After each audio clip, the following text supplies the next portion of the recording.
As the setting sun cast its final rays on the office buildings of Boston, Catherine Bradley was finishing a video conference with executives from the East Asian branch.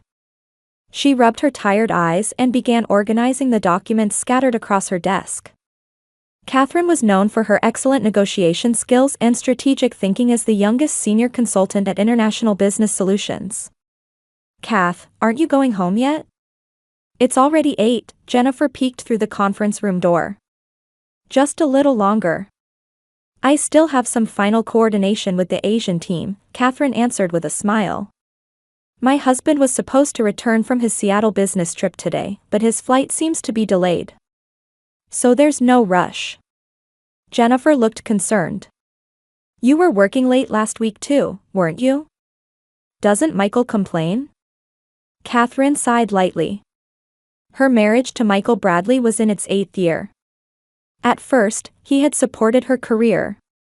But recently, especially since Catherine had been chosen to lead the Asian market expansion project, his attitude had clearly changed. "It's a bit complicated lately," Catherine answered honestly. "Since his promotion was passed over at his company, he gets upset whenever I talk about my work." "Male pride, I suppose," Jennifer said sympathetically. "By the way, what about the family dinner this weekend? With your parents and sister?" Catherine's expression subtly clouded. "It's still on.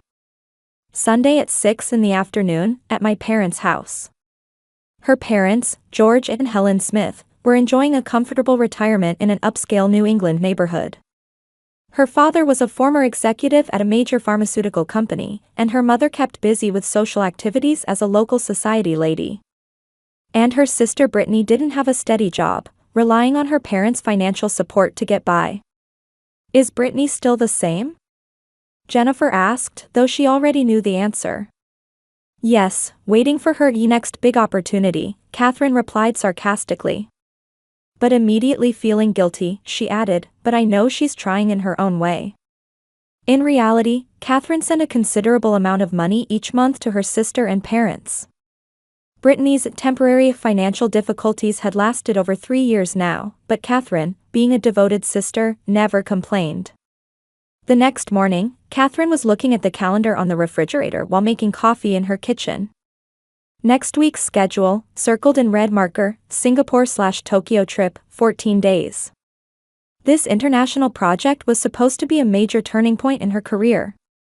"Good morning," Michael entered the kitchen. When he had returned home last night, Catherine was already asleep. He silently reached for the coffee pot and poured himself a cup. "How was Seattle?" Catherine attempted to start a conversation. "Fine," he answered curtly. Then, looking at the calendar on the refrigerator, his expression darkened. "Again." Catherine took a deep breath.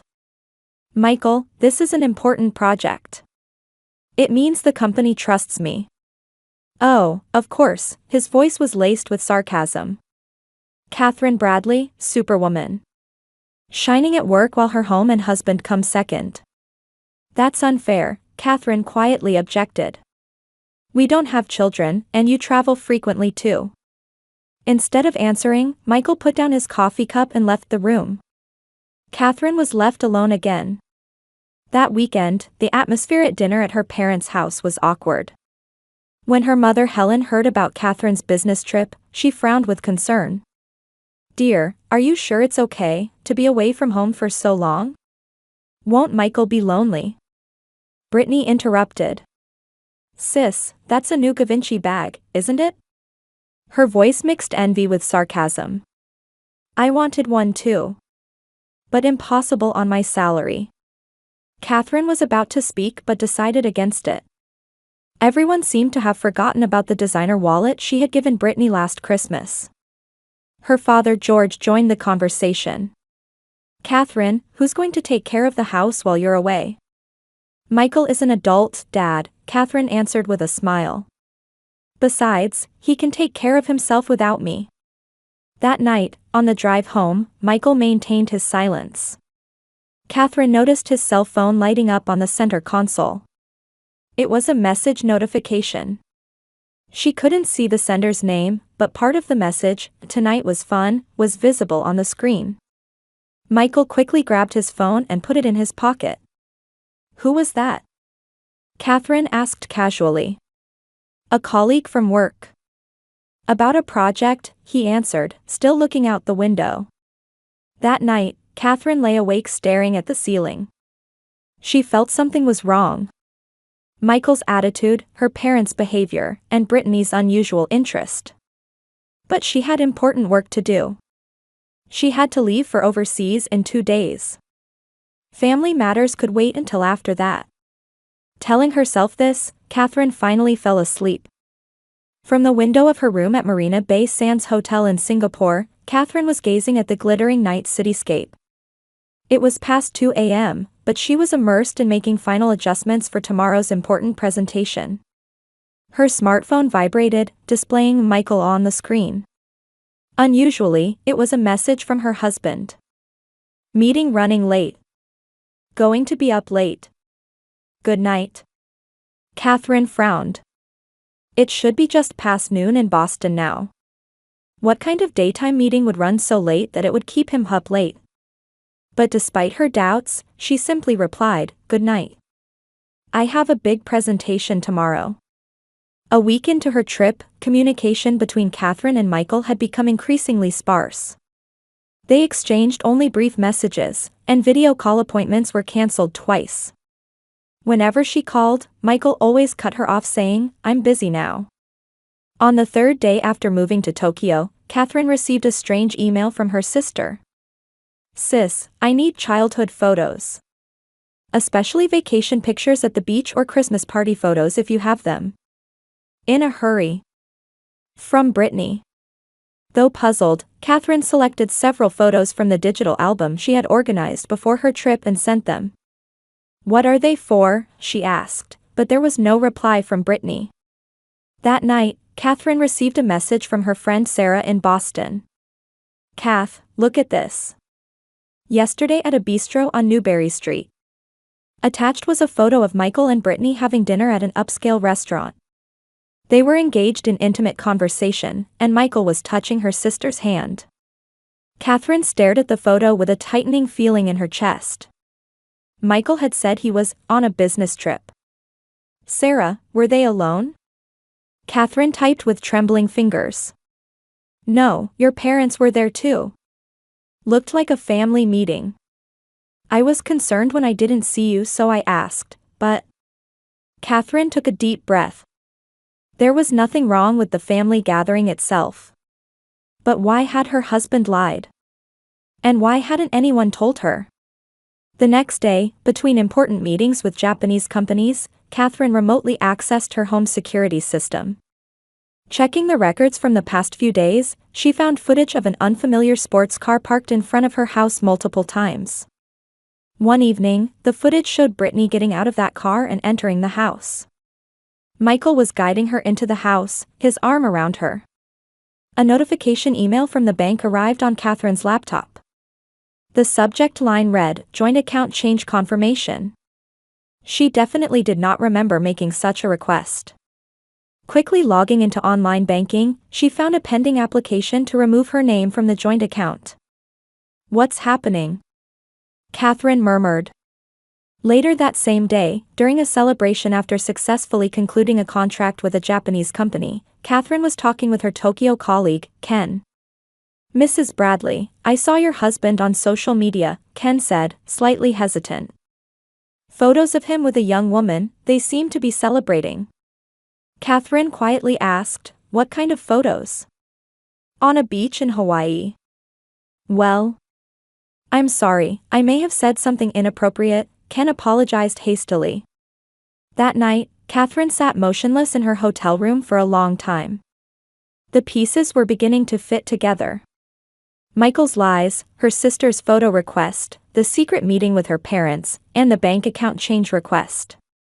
She made a decision. The next morning, Catherine contacted her company's lawyer and requested protective measures for all her property and bank accounts.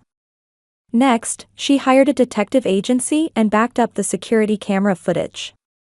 Due to the great success of the project, Catherine's company decided to award her a special bonus. She was also unofficially appointed as the head of the new Asian regional headquarters. However, in the absence of family with whom to share this good news, Catherine felt lonely. On the evening before her return, she finally connected with Michael on the phone. "Michael, we need to talk," Catherine said calmly. "I think so too." Michael's voice sounded unusually cheerful. Multiple voices and music could be heard in the background. "I'll be waiting at the airport when you get back tomorrow. I have something important to tell you." Catherine paused for a moment before responding, "I understand. I'm looking forward to it." After hanging up, she opened her laptop and accessed a folder named Emergency Plan. Then, she sent her final email. From the window of her high-rise hotel in Tokyo, Catherine was gazing at the pre-dawn cityscape. The clock showed 4 a.m. She was about to start final packing for tomorrow's return flight, but the final project report was still spread out on her desk. These 2 weeks had been the most important period in her career. She had finalized 3 major contracts and her proposal to revamp the company's East Asia strategy had been accepted. But her heart was directed toward home. To Michael and her family. From the evidence she had gathered, it was clear that something was happening. Yet, Catherine still couldn't figure out exactly what it was. The meeting app chime from her laptop interrupted her thoughts. Feedback on her final presentation had arrived. Catherine regained her focus and turned to her laptop. She checked emails and made final revisions to her report as time passed. At 5:30 a.m., her smartphone rang. Michael's name appeared on the display. At this time? It should still be 4:30 p.m. in Boston. "Michael?" Catherine answered the phone. "What is it?" "Hey, Catherine." Michael's voice was unnaturally cheerful, though he sounded somewhat tense. Party music and people laughing could be heard in the background. "I have something to tell you." Catherine sat down heavily in her chair. "What is it? Is that a party or something?" "Yes, it's a party. A special celebration." Michael's voice had a coldness to it that she had never heard before. "I wanted to tell you clearly." A moment of silence. Someone could be heard through the phone urging, "Tell her." Catherine felt an icy premonition. "I'm getting married to your sister Brittany in Hawaii. Sold the house and car, everything." Catherine gasped. She could hear her sister and parents laughing on the other end of the line. "What?" she asked in a hoarse voice. "Didn't you hear?" Michael's voice was cruelly cheerful. "I married Brittany. Our marriage is over. I've already contacted a lawyer." Catherine stared blankly out the window. The Tokyo streets were beginning to be illuminated by the morning sun. "You're joking, right?" She felt as if her voice was coming from far away. "Joking? Not at all. This is the most serious thing in my life." Michael's voice had a triumphant ring to it. "You were always focused on work. Brittany is different. She's a woman who puts family first." Another voice came through the phone. It was Catherine's father's voice. "Catherine, are you listening?" George Smith's voice had the stern tone she had known since childhood. "You've always been all about work. Brittany is better suited for Michael than a daughter who doesn't value family." Then her mother Helen's voice, "You've always put us last, haven't you? Brittany isn't like that. She understands the meaning of family." Catherine quietly closed her eyes. She felt tears streaming down her cheeks, but she made no sound. "Sis, are you listening?" Now Brittany's high-pitched voice echoed through the phone. Her mocking tone was evident. "You always look down on me, so it's my turn now. Your husband, your home, your car, they're all mine now. How about that?" Surprised. Catherine took a deep breath. And then she realized for the first time. She wasn't surprised. Somewhere deep in her heart, she had sensed this coming. Michael's sudden coldness, her sister's photo request, the secret meetings with her parents, it all connected. We've disposed of all your belongings, Michael continued. Even if you come back, there's nothing left. We're starting a new life. Without you. Catherine, I finally showed you reality, Brittany's voice was full of victory. Your perfect life was just an illusion. You never really had anything. In the silence of the room, Catherine could only hear her own breathing. On the other end of the phone, it seemed like the entire family was waiting for her reaction. They probably expected her to rage and cry out. Instead, Catherine answered in a calm voice. I see, understood. On the other end of the phone, the conversation momentarily stopped. They clearly hadn't expected this reaction from her. Understood, that's all? Michael's voice mixed with confusion. Yes, Catherine took another deep breath and steadied her voice. I'll be back tomorrow. Looking forward to seeing you all. And she hung up. Silence returned to the room. Catherine slowly stood up and walked to the window. Tokyo was now fully illuminated by the morning sun, and a new day was beginning. She smiled quietly. Catherine returned to her laptop and opened a folder named Emergency Plan B. Inside were documents she had prepared months ago. Correspondence with lawyers, bank account records, evidence of Michael's suspicious behavior, and most importantly, a file titled Final Response Plan. She opened that file, checked its contents, and nodded with satisfaction. According to plan, she murmured quietly. Catherine picked up the phone and called a law firm in Boston. Mr. Johnson, this is Catherine Bradley. It's time to execute Plan B. After hanging up, she looked out the window once more. The new morning light was illuminating her face. Catherine's eyes no longer held sadness or anger, but firm determination. Tomorrow will be interesting, she said quietly. And began her final packing. Despite being a weekday afternoon, the arrival gate at Boston Logan International Airport seemed more crowded than usual. Catherine Bradley, having completed her long flight from Tokyo, had applied perfect makeup on the plane and was dressed in a high-quality gray pantsuit. She slowly exited the gate and headed toward the arrival lobby. There, as expected, familiar faces were waiting. Michael was pale, Brittany wore an anxious expression, and her parents, George and Helen, were clearly confused. Catherine smiled and walked toward them without slowing her pace. Michael was the first to move. He hurried toward Catherine in a panic. Catherine. What happened? The lawyer says. His voice was trembling. Catherine stared directly into his eyes and calmly replied, as planned. The blood drained from Michael's face. What do you mean? I knew everything you were trying to do to me. Catherine's voice was as cold as ice. Brittany approached the two. Sis, what are you talking about? You were planning to have a fake wedding ceremony and steal my assets, weren't you? Catherine interrupted her sister. I knew all about your plans. 4 months. Her parents also came closer. Her mother Helen began to speak. Catherine, what are you? Enough, Mom, Catherine raised her hand. Stop acting. I have all the evidence of how involved you all were. The buzz in the airport momentarily quieted, creating a space around them. 2 uniformed police officers and a man in a suit approached. Michael Bradley, the suited man asked. I'm Detective Davis from the Boston Police Fraud Investigation Division. I have some questions for you. What? Michael stepped back in surprise. What is this about? Catherine answered, fraud, embezzlement, forging documents, the indictment is long.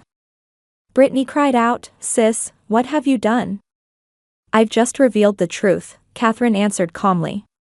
I noticed your suspicious behavior months ago. Michael's infidelity, secret meetings. I started collecting evidence. She slowly took a tablet from her handbag and showed it to Michael. The screen displayed photos of him and Brittany in intimate situations, records of unauthorized access to bank accounts, and copies of documents with forged signatures of Catherine. Before my business trip, I moved all my assets to a separate account, I also completed legal procedures to invalidate the name changes on the house and car, Catherine explained matter-of-factly. The wedding ceremony in Hawaii is also legally invalid. Bigamy is a crime unless formal divorce proceedings are completed. Michael's face contorted. You, since when? Since you first started meeting with Brittany, Catherine answered. Did you think you could fool me? Someone who has been detecting fraud and embezzlement as a corporate consultant for years. Detective Davis stepped forward. Michael Bradley, Brittany Smith, George Smith, Helen Smith. You are being taken in for questioning on suspicion of fraud, conspiracy, and embezzlement. This is a mistake. George shouted. We haven't done anything.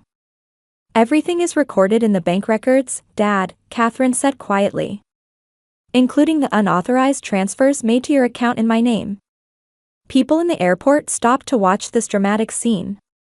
As the police officers began to handcuff Michael and her family, Brittany broke down in tears. Sis, please, You can talk at the trial, Catherine coldly dismissed her. Catherine stood still as the police officers took Michael and the others away. People began to move again, filling the space around her. Detective Davis returned. Ms. Bradley, excellent evidence collection. Without your cooperation, it would have been difficult to prove this type of family fraud case. Thank you, Detective, Catherine smiled. What those people need is legal sanctions. There will be procedures at the station tonight. Can you give a formal statement tomorrow morning? Of course, Catherine nodded. I need to find accommodation until then. Have you arranged for a lawyer? Already done, she answered confidently. See you tomorrow. After Detective Davis left, Catherine headed to the airport lounge. At the check-in counter, there was a notification of a message from her company's Tokyo office. Catherine checked the message. Congratulations on your appointment as Vice President. Preparations for your assignment as the new East Asia Regional Director are complete. Catherine smiled on her tired face. Even amid betrayal and sadness, her career was reaching new heights. She ordered a coffee and sat by the window. The sunset spread across the sky, heralding the arrival of a new night. A new beginning, Catherine whispered quietly, gazing out the window. There was no longer any regret in her eyes. At the Boston District Court, Catherine sat next to her lawyer, maintaining a calm expression. Michael, Brittany, and her parents stood up in the defendant's box, looking exhausted. Defendants Michael Bradley, Brittany Smith, George Smith, and Helen Smith. The court finds the defendants guilty of fraud, conspiracy, and embezzlement, the judge's voice solemnly echoed. In particular, the main culprit, defendant Michael Bradley, is sentenced to 5 years in prison. Defendants Brittany Smith, George Smith, and Helen Smith are sentenced to 3 years probation and 500 hours of community service. As the courtroom fell silent, the judge continued. Furthermore, the defendants are ordered to pay all property and assets they illegally attempted to acquire as compensation to the plaintiff, Catherine Bradley. All expenses related to the fake wedding ceremony in Hawaii will also be borne by the defendants. Catherine quietly closed her eyes. It was over. Her methodical evidence collection had paid off, and legal sanctions had been imposed for her family's betrayal. Outside the courthouse, Robert Harrison, the CEO of Catherine's company, was waiting for her. Catherine, that was brilliant, he placed his hand on her shoulder. The Tokyo office is waiting for you. Are you ready for your new challenge as Vice President of the Asia-Pacific region? Thank you, Robert, Catherine smiled. I'm ready to start anytime. I'm looking forward to my new life. 1 year later, from Catherine's office on the top floor of a Tokyo skyscraper, she could see the majestic sight of Mount Fuji. The latest performance report lay on her desk. Sales in the Asia-Pacific region under her leadership had achieved a 40% increase compared to the previous year. While sipping coffee, Catherine looked through a newspaper article from Boston that had arrived. It showed Michael serving his prison sentence. All that awaited him after his release was debt and a ruined reputation. Brittany was isolated from the local community, and her parents had disappeared from society. None of their former friends wanted anything to do with them. Even while reading such articles, there was no hatred in Catherine's heart. Rather, she was filled with a sense of fulfillment in her new life and the joy of finding a true family in the real sense. A knock was heard, and the door opened. Her new partner and a 10-year-old girl whom they planned to officially adopt from foster care this weekend entered with smiles. "The teacher said my drawing will be displayed at the school exhibition," the girl reported excitedly. Catherine stood up and walked toward the two. "That's wonderful. I just finished my work too." On her desk lay a thick envelope from Boston. It was from her former parents. Probably a letter asking for forgiveness. Catherine dropped it into the trash can. There was no need to be trapped by the past. "Let's go," she said with a smile. "I'll enjoy lunch with my precious family." As Catherine left the office, the sky was clear blue. Her life too would spread out ahead without obstacles, just like the sky. With her true family, bound not by blood but by love and respect.